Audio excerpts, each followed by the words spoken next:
Shri professor Manoj Kumar Jha.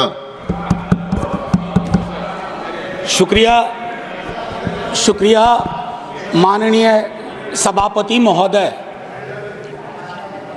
थोड़ा हट करूंगा वक्त के लिए, लेकिन आखिर में अभी चालू तो करिए हुजूर।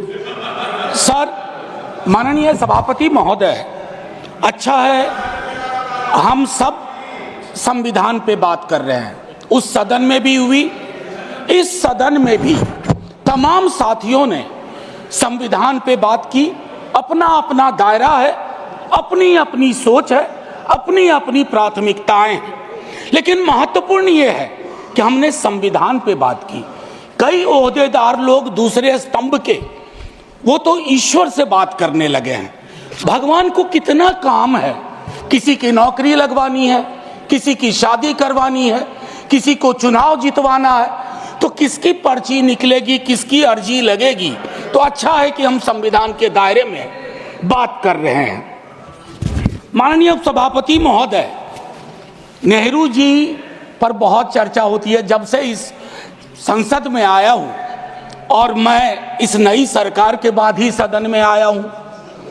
बचपन में सोचा करता था पार्लियामेंट पहुंचूंगा, लेकिन आज एक कन्फेशन करता हूं, हमेशा अपने को विपक्ष में देखता था, तो विपक्ष में ही हूं।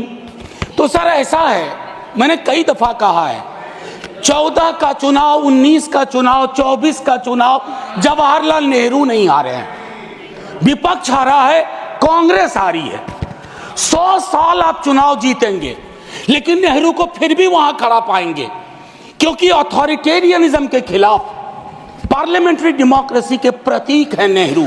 वो ढाल हैं, वो रक्षा कवच हैं।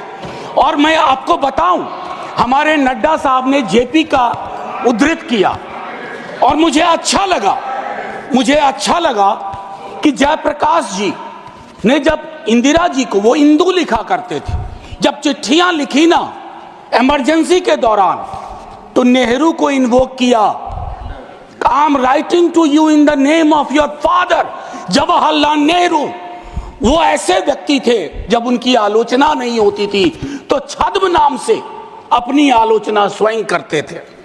तो मैं क्या कहूं, जयप्रकाश जी का कश्मीर पर जो नेहरू जी को चिट्ठी थी या इंदिरा जी को चिट्ठी थी, अगर वो चिट्ठी आज मनोज कुमार झा अपने नाम से कॉपी पेस्ट करके लिख दे, तो सर शाम तक मैं टेलीविजन डिबेट में विलेन बन जाऊंगा।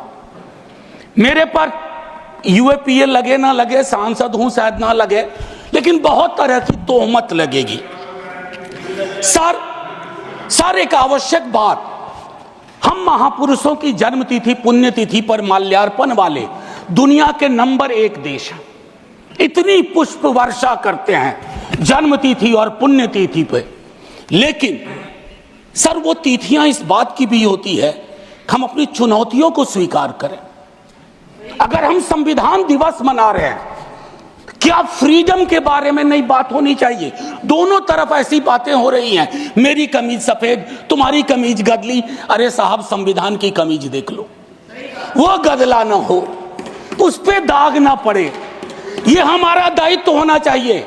आज से 25 वर्ष बाद मैं इस सदन में नहीं होऊंगा, हम में से बहुत लोग नहीं होंगे। जब 100 साल पे चर्चा हो रही होगी, बहुत चर्चा होगी, लोग विश्लेषण करेंगे, जैसे आज हम करते हैं कि नेहरू को यह करना चाहिए था, नेहरू ने वो नहीं किया।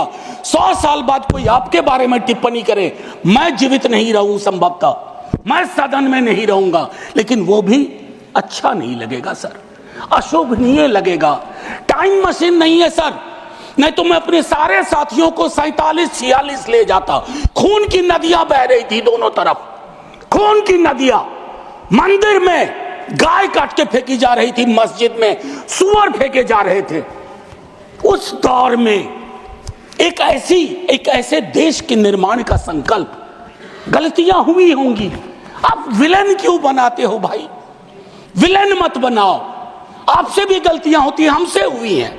मैं सिर्फ इतना कहता हूं माननीय उपसभापति महोदय, कि जब हम तबसरा करते हैं इस तरह के नेताओं पे, तो हम भूल जाते हैं 47 में इस देश की क्या हालत है। सर आपने घर बनाया हो, मैंने नहीं बनाया अभी तक, मेरे पिता ने बनाया। सर ग्राउंड फ्लोर बनाने में सबसे ज्यादा मेहनत लगती है, नींव है वो। नेहरू और अंबेडकर, पटेल, आजाद ने नींव डाली। आप सेकंड थर्ड फ्लोर बना रहे हैं, उन्होंने फर्स्ट फ्लोर बनाया, आप 5 फ्लोर और बनाइए, लेकिन नींव के बगैर फ्लोर किसी काम का नहीं है, ये याद रहना चाहिए।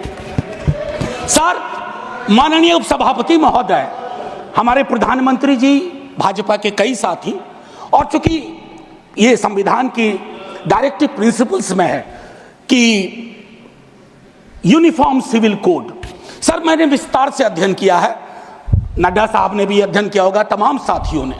सर कई तरह के उस पर विचार थे, लेकिन डोमिनेंट विचार था कि इसको रखो, किसी दिन वक्त आएगा इस पर बात होगी। सर 44 आर्टिकल, जो कि ड्राफ्ट में 35 था, उससे पूर्व आर्टिकल 39 क्लॉज सी है sir, about concentration of wealth. Income inequality का इस देश में जो आलम है, हम टाइम बॉम्ब पे बैठे हुए हैं, टाइम बॉम्ब है ये, और ये सबको इंपैक्ट कर रहा है, ना सिर्फ गरीब मजलूम वर्गों को, मध्यम वर्ग को। अभी हालिया रिपोर्ट आई कि प्रॉफिट मेकिंग कंपनीज, लेकिन उनकी प्रॉफिट का एम्प्लॉय के सैलरी में कोई रिफ्लेक्शन नहीं है सर। रिलेटिव डिप्रिवेशन का जन्म हो रहा है, 44 तक पहुंचिए यूनिफॉर्म सिविल कोड तक, लेकिन रास्ते में एक मील का पत्थर है आर्टिकल 39C, वहां रुकिए, ठहरिए, सोचिए कि इसको, क्योंकि अंबेडकर साहब को आप कोट कर रहे थे सोशलिज्म के बारे में कि वो कहते थे कि वो तो रचा बसा है, सेक्युलरिज्म रचा बसा, मानता हूं, लेकिन उन्होंने नेशनलाइजेशन ऑफ लैंड और इंडस्ट्री की भी बात की थी। मैं उसकी पैरोकारी आज के दौर में नहीं कर रहा हूं, लेकिन ये जरूर कहूंगा कि प्राइवेट प्लेयर्स ऐसे ना हो जाएं कि एक को चादर से ढकने के चक्कर में पूरा देश नग्न सच्चाई से रूबरू होता रहे, ये नहीं होना चाहिए। अब सर मैं एक बात कहता हूं, आज जब मैं यहां बोल रहा हूं, इस देश के किसी न किसी कोने में सीवर से एक आध डेथ हो चुकी होगी, सीवर में उतर करके खुदाई चल रही है इस देश में, कई जगह खोदे जा रहे हैं। एक खुदाई हम सब सांसद मिलके करें, वो जो सेप्टिक टैंक और सीवर में उतर करके जहरीली गैस से मरने वाले लोग, ये कौन है? ये हम एक हैं तो सेफ हैं में नहीं आते, ये हमारे हिस्सा नहीं है, इसी समाज का हिस्सा है। हाँ, ये अव्वल बात है कि हमारी जातिगत सीढ़ी नुमा पदानुक्रम में वो नीचे आते हैं, उनके उन पर गौर थोड़ा हम कम करते हैं, ये नहीं होना चाहिए। और मैं समझता हूं कि फ्रीडम की जब बात हो तो हम मूल्यांकन करें। फ्रीडम में हाइफन नहीं होता है, फ्री के बाद डॉम नहीं, जैसे जॉर्ज ऑरवेल की किताब में था, all animals are equal but some animals are more equal than others.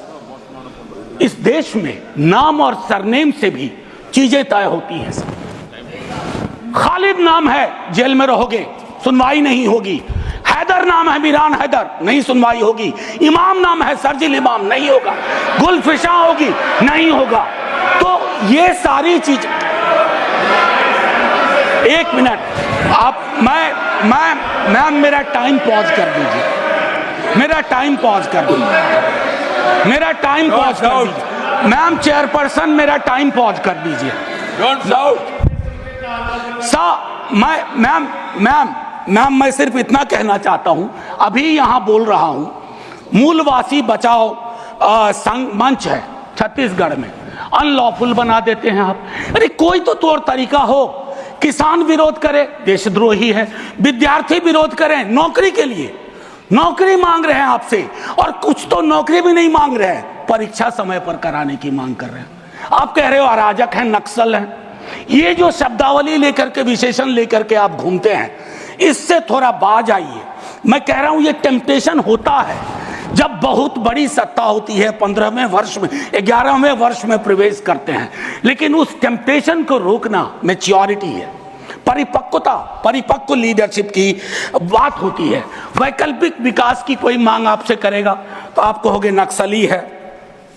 अब मैम चेयरपर्सन, एक और चीज कहना चाहता हूं, मैं पीड़ा साझा करता हूं बांग्लादेश में जो हो रहा है, साझा करता हूं पीड़ा।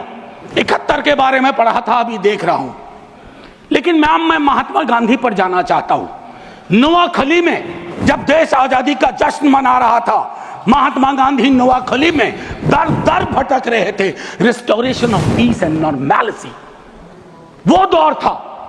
उन्होंने एक बात कही थी, आज का दक्षिण एशिया है जिससे पाकिस्तान और बांग्लादेश निकला है, हमें इस बात का स्मरण करना होगा कि हमारी भूमिका सबसे बड़ी है।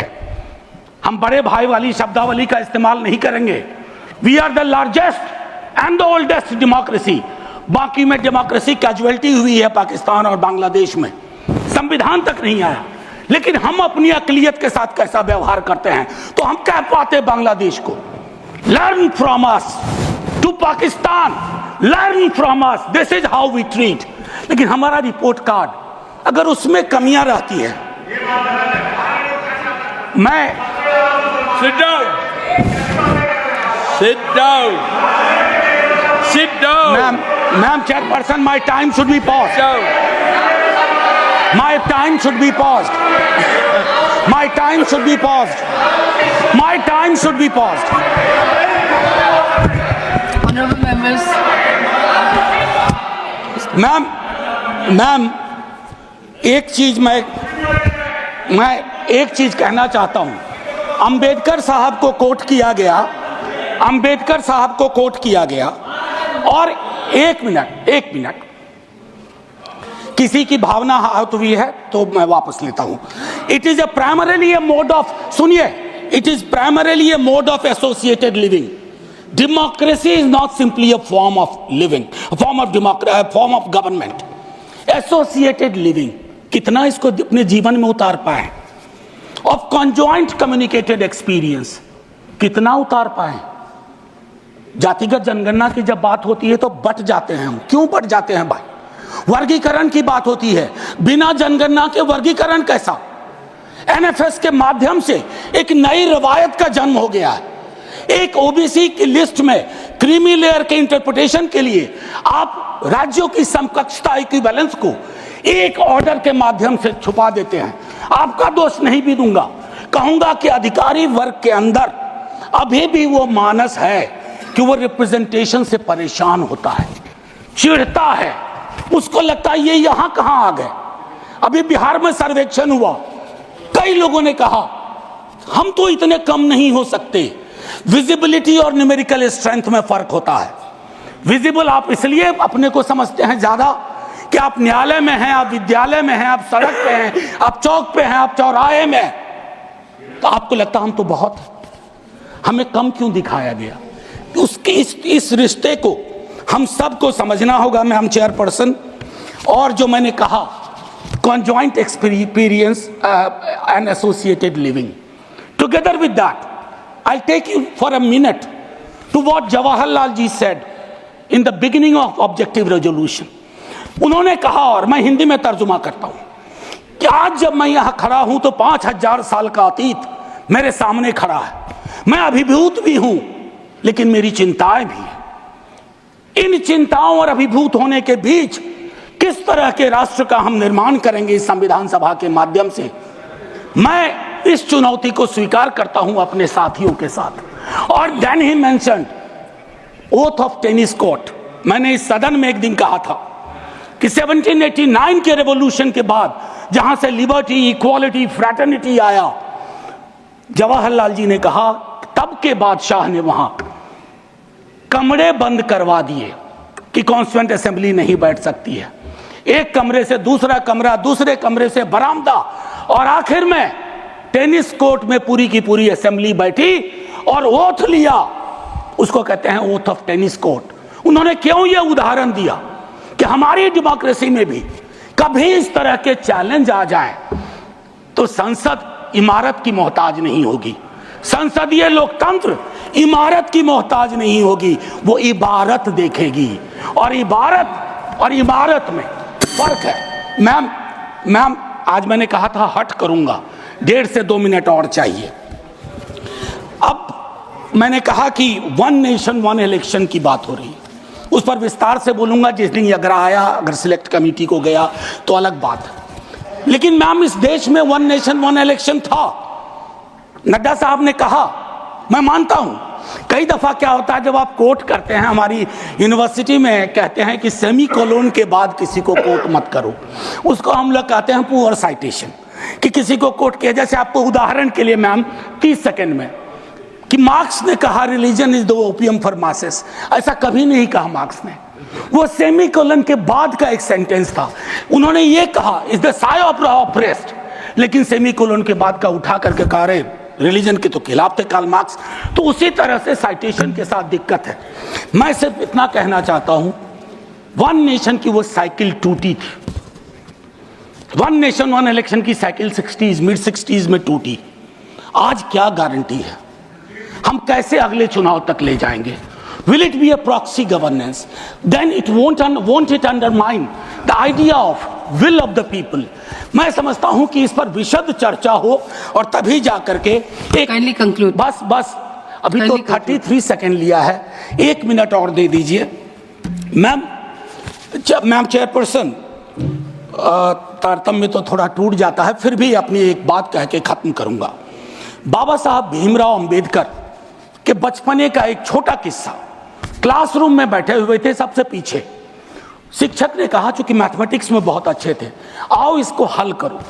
ज्यों ही वो बोर्ड की तरफ बढ़े, जितने कास्ट हिंदू अपर कास्ट के लोग थे वो दौड़ के बोर्ड के पास गए, क्योंकि बोर्ड के पीछे उनका टिफिन बॉक्स था। उनको लगा ये पोल्यूट हो जाएगा। मैम, आज वो मान्यताएं नहीं हैं, लेकिन पोल्यूशन प्यूरिटी की नई मान्यताएं आ गई हैं, एक्सक्लूजन की नई मान्यताएं आ गई हैं। और आखिरी में ऑस्विज एक जगह थी पोलैंड में, जहां जिसको सिर्फ गैस चैम्बर से मत समझिए। ऑस्विज के बनने में सालों की नफरत और घृणा थी, जिसका अंजाम ना सिर्फ जर्मनी में भुगता गया, पूरी दुनिया ने। तो ये नफरत घृणा, इस पर लगाम लगे ना तो हर मोहल्ले में ऑस्विज होगा। और आखिर में मैम, मैं आज जद पे अगर हूं, निशाने पे, मैं आज जद पे अगर हूं तो बदगुमान न हो, चिराग सबके बुझेंगे, ऐसी हवा किसी की नहीं होती। शुक्रिया मैम, जय हिंद।